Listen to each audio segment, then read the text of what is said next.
Hello students, स्वागत है एक बार फिर से आपका पीसी स्टडी पॉइंट पर। यहां पर अपन क्लास 11th के लिए केमिस्ट्री में पढ़ रहे थे पी ब्लॉक एलिमेंट। ब्लॉक वाला अपना चैप्टर चल रहा था जिसमें पी ब्लॉक की रासायनिक अभिक्रियाएं कंप्लीट हो चुकी थी और आज अपन स्टार्ट करने जा रहे हैं कंपाउंड्स। इसमें आपको बोरोन के और कार्बन के कुछ यौगिकों के बारे में अध्ययन करना है और सबसे पहले आज अपन बोरोन के कंपाउंड से स्टार्ट करने जा रहे हैं। और बोरोन का सबसे पहला कंपाउंड आज अपन जो पढ़ने वाले हैं उसका नाम है बोरेक्स। जी हाँ, जो कि श्वेत क्रिस्टलीय ठोस अवस्था में पाया जाता है और इसके बारे में जो भी डिटेल्स है उनके बारे में आज अपन अध्ययन करेंगे। सबसे पहले इसका फॉर्मूला देख लेते हैं। तो बोरेक्स का है Na2B4O7 डॉट 10H2। ये होता है बोरेक्स का फॉर्मूला Na2B4O7.10H2। इसके बारे में कुछ रिएक्शंस और जो कंपाउंड्स पढ़ेंगे उनके ये कुछ आज अपन डिस्कशन करेंगे। बोरेक्स के बारे में जो भी चीजें आपको पढ़नी है वो सारी आज अपन डिस्कशन करेंगे। तो चलिए शुरू करते हैं। उससे पहले जो भी अगर कोई भी नया स्टूडेंट है तो उससे रिक्वेस्ट है कि चैनल को सब्सक्राइब करके और बेल आइकन को जरूर प्रेस कर ले ताकि आने वाले वीडियोज के नोटिफिकेशन आपको मिलते रहे। सबसे पहले जो बोरेक्स है इसका अपन जलीय विलयन बना और बोरेक्स का जो जलीय विलयन होता है Na2B4O7, ये इसको अपन ने वाटर में डिसॉल्व कर दिया। इसका जो जलीय विलयन होता है वो क्षारीय प्रकृति का होता है, बेसिक का होता है, यानी इसको जल में घोलने से कोई क्षार का निर्माण होगा। अब देखिए इसकी जलीय विक्रिया होती है उसके बारे में देखते हैं अपन। देखो इसके थोड़ी सी स्ट्रक्चर के बारे में। स्ट्रक्चर के जो रिएक्शन है वो अपने को समझ में नहीं आएगी इजीली। देखिए इस प्रकार से इसकी स्ट्रक्चर होती है, इस प्रकार से ये स्ट्रक्चर होती है। ये लीजिए ये स्ट्रक्चर होती है इसकी B4O7 की। ये स्ट्रक्चर मैंने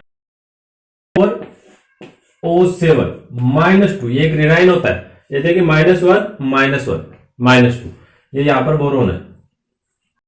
B4O7 -2 जो रिनाइन होता है उसकी स्ट्रक्चर ये होती है और उसके साथ में B4O7 -2 के साथ में दो Na+ जुड़े हुए, एक Na जुड़ा हुआ है और दूसरा Na+ ये जुड़ा हुआ है। ये इसकी स्ट्रक्चर होती है और स्ट्रक्चर से ही अपन इसकी जो रिएक्शंस है उनको समझ पाएंगे या पढ़ पाएंगे। तो जैसे ही आप इसकी रिएक्शन स्टार्ट करेंगे, ये ध्यान में रखना आगे भी काम में अपने आएगा अपने B4O7 -2, ठीक है। जैसे ही आप जल के साथ यानी वाटर के साथ इसकी रिएक्शन कराओगे, वाटर में क्या होते हैं H+ और OH- आयन होते हैं। तो जैसे ही आपने वाटर के साथ रिएक्शन कराई, देखो रिएक्शन स्टार्ट होगी। सबसे पहले यहां पर रिएक्शन होगी, Na+ के साथ जुड़ जाएगा OH-, क्या प्रोडक्ट बना NaOH, ठीक है। ये इधर वाला जो Na+ है इसके साथ में भी वाटर का कौन जुड़ जाएगा OH-, यानी Na+ OH-, Na+ OH-, दो मॉलिक्यूल बढ़ जाएंगे NaOH के, ठीक है। ये प्रोडक्ट तो बनके हो गए अपने कंप्लीट। और जो O- है इसके साथ में जुड़ गया है H+, ठीक है। यहां तक हो गई रिएक्शन कंप्लीट, यानी ये Na2B4O7 से दो NaOH निकल गए और ये H2B4O7 बच गया अब अपने पास। अब इसमें बाकी है और जो बोरोन और ऑक्सीजन के बॉन्ड बने हुए धीरे धीरे करके एक एक करके टूटना स्टार्ट हो जाएंगे। जैसे मान लीजिए सबसे पहले ये दरवाजा ये वाला बॉन्ड टूटा। जैसे ही बॉन्ड टूटता है दो परमाणुओं के बीच में जैसे बॉन्ड होता है, मान लीजिए बोरोन और ऑक्सीजन के बीच में बॉन्ड है अभी अपने पास। इस बॉन्ड को जब आप तोड़ोगे तो इसके जो इलेक्ट्रॉन है, ये इलेक्ट्रॉन हमेशा वो परमाणु लेगा जिसकी विद्युत ऋणता ज्यादा होती है, यानी ये सारे के सारे इलेक्ट्रॉन ऑक्सीजन पर आने वाले। यानी बॉन्ड को तोड़ने के बाद में बोरोन पर आएगा पॉजिटिव चार्ज और ऑक्सीजन पर आएगा नेगेटिव चार्ज। इस तरह से आपको रिएक्शन करानी है। यानी यहां पर देखिए क्या होता है, बॉन्ड तोड़ा आपने, बॉन्ड तोड़ते ही ऑक्सीजन की तरफ अभी बढ़ा आपने नेगेटिव चार्ज, इधर पॉजिटिव चार्ज, ये इधर आया नेगेटिव, इधर आया पॉजिटिव। तो जैसे जैसे आवेश नेगेटिव पॉजिटिव आता रहे वाटर के मॉलिक्यूल आप जोड़ते रहेंगे। जैसे इधर अपन जोड़ेंगे H+, इधर OH-, ठीक है, तो इधर O पर H प्लस जोड़ देता हूं तो OH बन जाएगा ये, और इस B प्लस पर भी मैं जोड़ देता हूं OH। इस तरह से आपको एक एक करके इसके सारे बॉन्ड तोड़ने, और जैसे जैसे बॉन्ड तोड़ते जाओगे बोरोन पर OH जुड़ते जाएंगे। देखो बॉन्ड तोड़ा तो इधर भी बोरोन पर OH आया, इधर भी OH। इस तरह से जहां जहां से आप बॉन्ड तोड़ोगे, जैसे दूसरा बॉन्ड मैंने ये तोड़ दिया तो इधर तो जुड़ जाएगा H प्लस, क्योंकि इधर ऑक्सीजन पर माइनस चार्ज है तो H2O का H प्लस, इधर आया था प्लस चार्ज तो इधर H2O का OH माइनस। फिर से देखो एक इस बोरोन पर OH, एक इस बोरोन पर OH, यानी जैसे जैसे वाटर के साथ रिएक्शन होती जाएगी बोरोन पर OH जुड़ते जाएंगे। देखो 2 OH हो गए बोरोन पर, इस पर भी देखो OH OH, 2 OH हो गए, और ऐसे धीरे धीरे सारे टूट करके, और बोरोन पर जैसे ये भी टूट जाएगा तो इधर भी OH OH, और प्रत्येक बोरोन पर 3-3 OH, क्योंकि बोरोन की वैलेंसी 3 होती है तो इस बोरोन पर भी देखो 1 2 3 OH हो जाएंगे, इस पर भी 1 2 3 OH, प्रत्येक बोरोन पर 3-3 क्या जाएंगे OH के मॉलिक्यूल जुड़ जाएंगे। तो फाइनली अपने पास में प्रोडक्ट बनने वाला है BOH का होल थ्राइस, ये प्रोडक्ट बनेगा। ये जो मॉलिक्यूल है इसको आप ऐसे नहीं लिख करके, एक तरीका और भी है लिखने का, इसको देखो आप ऐसे भी लिख सकते हो, BOH की होल थ्राइस है तो इसमें हाइड्रोजन कितने हुए काउंट करो। देखो OH की होल थ्राइस मतलब 3 हाइड्रोजन है, H3 3 हाइड्रोजन लिख दिए। बोरोन कितने हैं, सिंगल बोरोन है, 1 बोरोन लिख दिया, और 3 ऑक्सीजन, 3 ही कौन है ऑक्सीजन, H3BO3।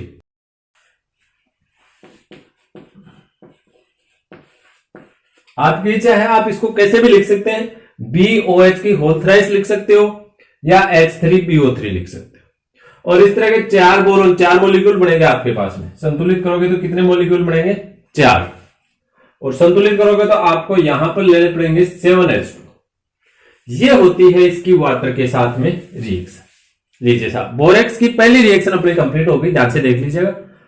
बोरेक्स वाटर के साथ में रिएक्शन, जैसे पानी में घोलोगे सोडियम और बोरोन दोनों के हाइड्रोक्साइड बन जाएंगे।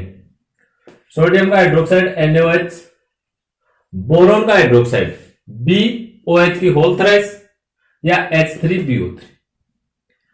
तो यहां पर देखिए ये क्षार बन गए आपके पास, इसलिए अपन ने कहा था कि बोरेक्स का जो जलीय विलयन होता है वो क्षारीय प्रकृति का, क्योंकि बोरेक्स को जल में घोलने से आपके पास में क्षार का निर्माण होता है। लेकिन यहां पर देखो जो H3BO3 बन रहा है वो अम्ल भी है साथ में, ध्यान रखिएगा। लेकिन जो अम्ल है वो दुर्बल है, ये एसिड है, दुर्बल अम्ल है। ये जो क्षार है ये है प्रबल। तो अब आप समझ गए होंगे कि जो विलयन है वो अम्ल क्षारीय रहेगा। अम्ल तो दुर्बल है, अम्ल का प्रभाव नहीं रहेगा, यहां पर क्षार का प्रभाव रहेगा क्योंकि क्षार प्रबल है। तो यहां पर प्रभाव जो है वो क्षारीय रहने वाला है। तो आप कह सकते हैं कि बोरेक्स का जलीय विलयन क्षारीय प्रकृति का होता है, और ये बोरेक्स की पहली रिएक्शन अपनी हो गई कंप्लीट कर दिया। अब अपन इसको गर्म करके देखते हैं कि इसको गर्म करने से क्या होता है। Na2B4O7 गर्म करते हैं इसको, .10H2। तो गर्म करने से क्या होगा, ये जो मॉलिक्यूल है 10H2 गर्म करोगे तो ये सारे वाष्पित होकर के बाहर निकल जाएंगे। भाई बोरेक्स का ये फॉर्मूला है, इसको आप गर्म करोगे किसी भी करोगे, और अगर उसके अंदर वाटर के मॉलिक्यूल है तो गर्म करने से सबसे पहले वो वाटर के मॉलिक्यूल यानी जल के अणु वाष्पित होकर के वहां से बाहर निकल जाएंगे। जल के जितने भी अणु है सारे वाष्पित होकर के उड़ जाएंगे, और आपके पास में केवल ये बच जाएगा Na2B4O7 10H2। ये 10H2 अलग हो चुके हैं, यानी आपके पास में केवल इतना ही फॉर्मूला बचा है Na2B4O7। अब ये जो Na2B4O7 इसको भी अपन क्या करते हैं, गर्म करते हैं, हीट। तो इसको गर्म करने से देखो क्या होगा। किसी का सबसे पहला पॉसिबिलिटीज ये होती है कि उसके अंदर अगर वाटर के मॉलिक्यूल है तो वो वेपर के रूप में बाहर निकल जाते हैं। अगर वाटर के मॉलिक्यूल नहीं है तो उस कंडीशन में जो यौगिक है आपका डिकम्पोज, यौगिक टूट जाएगा। जैसे होंगे। मान लीजिए आपने कैल्शियम कार्बोनेट को गर्म किया, इसको गर्म करने की रिएक्शन पड़ी थी आप, तो आपके पास में पड़ता है कैल्शियम ऑक्साइड प्लस CO2, बिना ना और CO2 गैस पड़ी थी। तो देखो कैल्शियम कार्बोनेट टूट गया, दो भाग, अब गठित हो गया ना, टूट गया। वैसे Na2B4 काम करेंगे तो ये भी टूट जाएगा, लेकिन ये टूटेगा किस प्रकार से, इसके लिए अपने को इसकी फिर से संरचना चाहिए, स्ट्रक्चर चाहिए। तो पहले मैं इसको यहां से ये वाली रिएक्शन मिटा करके यहां पर इसकी स्ट्रक्चर बना रहा हूं। ये इसके जलीय विलयन वाली विक्रिया, ये आपको अच्छे से समझ में आ गई होगी। अब मैं यहां पर पहले इसकी स्ट्रक्चर बना लेता हूं। तो देखिए इसकी मैंने स्ट्रक्चर बना दी है, Na2B4O7 की ये स्ट्रक्चर बनाई है। अब आप इसको करेंगे तो ये टूट जाएगा, डिवाइड हो जाएगा। देखिए किस तरह से टूटेगा, ये टूट करके इसके 3 टुकड़े हो जाएंगे। एक टुकड़ा ये यहां से टूट के अलग निकल जाएगा, ये वाला टुकड़ा एक अलग निकल गया, NaO, ये बोरोन और ऑक्सीजन के बीच में डबल बॉन्ड बढ़ जाएगा, ठीक है। तो NaBO2 का एक मॉलिक्यूल निकल जाएगा, एक मॉलिक्यूल इधर से भी निकलेगा, फिर सेम ही NaBO2 का एक मॉलिक्यूल इधर से निकल जाएगा। ध्यान से देखिएगा, बोरोन और ऑक्सीजन डबल बॉन्ड बनाते हैं, सबकी संयोजकता वापस बराबर हो जाएगी। तोड़ते समय ध्यान रखना है कि संयोजकता सबकी बराबर रहनी चाहिए। तो यहां से तोड़ने से संयोजकताओं पर कोई प्रभाव नहीं पड़ेगा, क्योंकि बोरोन और ऑक्सीजन की जैसे इधर से बॉन्ड टूटेंगे तो आपस में डबल बॉन्ड बना लेंगे। इधर भी जैसे बोरोन और ऑक्सीजन का बॉन्ड टूटेगा, इधर डबल बॉन्ड बना लेगा, NaBO2, 2 मॉलिक्यूल निकल जाएंगे, 2 NaBO2। और उसके बाद में देखो एक टुकड़ा बीच में भी बच जाएगा, 3 टुकड़े हो गए, पार्ट फर्स्ट, पार्ट सेकंड, और एक देखो ये पार्ट थर्ड, जिसमें है B2O3। ये लीजिए रिएक्शन कंप्लीट। तो देखते हैं रिएक्शन एक बार फिर से आप समझ लीजिए किस प्रकार से रिएक्शन हुई है और क्या क्या प्रोडक्ट आपको कैसे बनाने, अच्छे से समझ लीजिए। सबसे पहले आपने बोरेक्स को गर्म किया, तो इसमें जो जल के 10 अणु थे वो सारे के सारे हो गए अलग, और आपके पास में ये प्रोडक्ट बन गया Na2B4O7। साथ साथ में इनके नाम भी बता देता हूं मैं आपको। जो B4O7 होता है, पहले मैंने आपको कहा था कि ध्यान में रखना, B4O7 स्टार्टिंग में इसकी संरचना बनाते टाइम पर मैंने बताया था कि ये B4O7-2 आयन होता है। इसका नाम होता है मेटाबोरेट, नाम ध्यान में रखना है, मेटाबोरेट, ठीक है। तो इस कंपाउंड का नाम क्या होना चाहिए, इसका नाम मेटाबोरेट, इसके साथ में आपने किसको जोड़ा, सोडियम, नाम क्या हो जाएगा, सोडियम मेटाबोरेट, इसका नाम है, ध्यान रखिएगा। यानी सबसे पहले बोरेक्स को जब आप गर्म करोगे तो आपके पास में सोडियम मेटाबोरेट बनने वाला है। फिर आपने जब सोडियम मेटाबोरेट को गर्म करोगे तो आपके पास में बढ़ेगा NaBO2। यहां पर भी आपको ध्यान रखना है, NaBO2 में भी Na+ है और BO2 पर देखो माइनस चार्ज है, BO2 माइनस होता है, और BO2 माइनस को मनका कहते हैं, का, आपके